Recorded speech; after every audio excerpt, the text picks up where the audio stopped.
Hello and welcome back, CNG 124 to Monday. Let's see, this week we start week 4. And I was looking at the progress of the week, and it looks like we're doing a really good job in keeping at least a constant amount of logins throughout the week. It really starts to concern me when the weekends boost up in attendance because that tells me you guys are waiting for the weekend to do your homework. But this weekend, or I should say this class, the workload during the week looks to be relatively square throughout the week. So we're doing good. Had a question in Google Hangouts, and thank you for asking it. Alice, I believe. Yes, Alice. Uh, the cable students made these by hand, and I thought they were going to have them ready by now, but it looks like they're not. Um, so we'll kind of put this off. Basically, it is a physical lab, and if you want to take a look at the lab, that's fine. But we'll put this off to another date, um, lab 4, further back because it's not too um, work intensive really. You just kind of watch some videos on the internet or watch my videos, and you put the cables together yourself. Um, you no longer mail them in. You kind of just show me through pictures of the Dropbox, and you say, "Hey, look, this is how I made my cables." Send me, I don't know, I think about 8 pictures, and that's quite enough to show me the quality of work you did. And then I give you feedback, and you can choose to use them again. But the real purpose of this lab is to create, a real working cable that you can use at your house. My best example is usually your cable modem and your wireless router. Well, it's not until real recently that it became one device. But before that, it was usually um, two separate, more than likely, it was two separate devices, and they were not always very far apart. So you could get away with like making an 18-inch cable and then connecting the two devices together.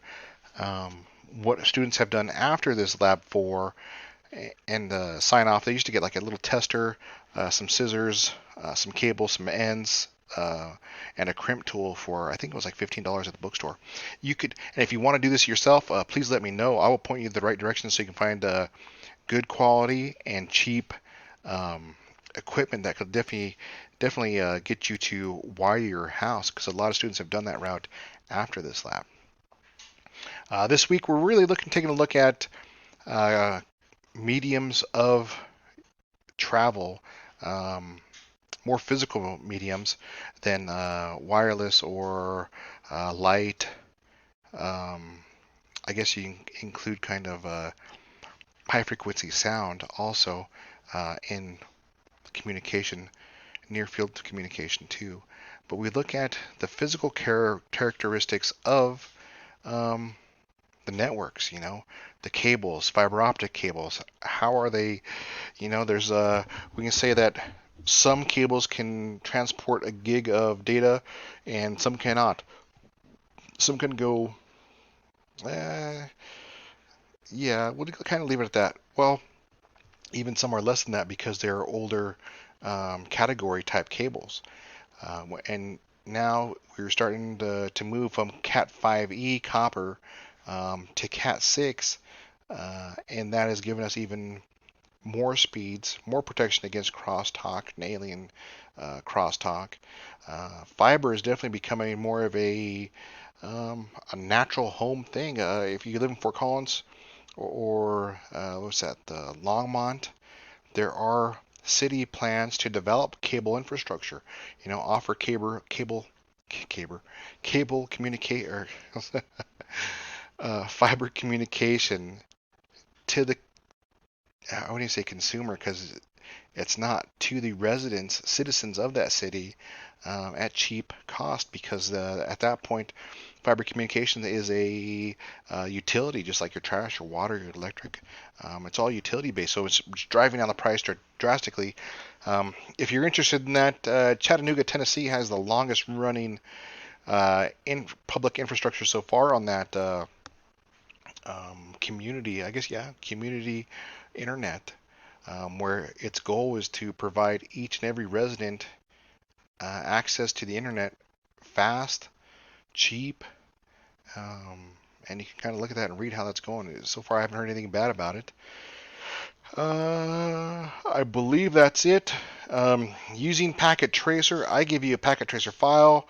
You download Packet Tracer through CNAP, Cisco Network Academy, and then you basically just turn it back in. It's just kind of getting you familiar with Packet Tracer, because here in a couple weeks we're going to pick up Packet Tracer and start to dig in deep with it and really go to town on basically looking at the pings, looking at any sort of traffic that we do across the network. So that's going to be a really cool situation about that. Once again, if you want to get a jump on Lab 4 and you want to buy your own stuff, let me know. I can help you out. Amazon.com does have some very cheap beginning tools that will help you um, wire your own house. I've had students do basically a connection from the router to their room. I've actually had students wire their whole house. Of course, that took a little bit more work, knowing how to little bit about housing construction and where to place things. But I'm also good with that. So yeah, that's about it for starting off this week. Make sure to look at how physical devices work. A much easier week. Of course, we'll pick up this lab again when we can, if we can, later on in the semester.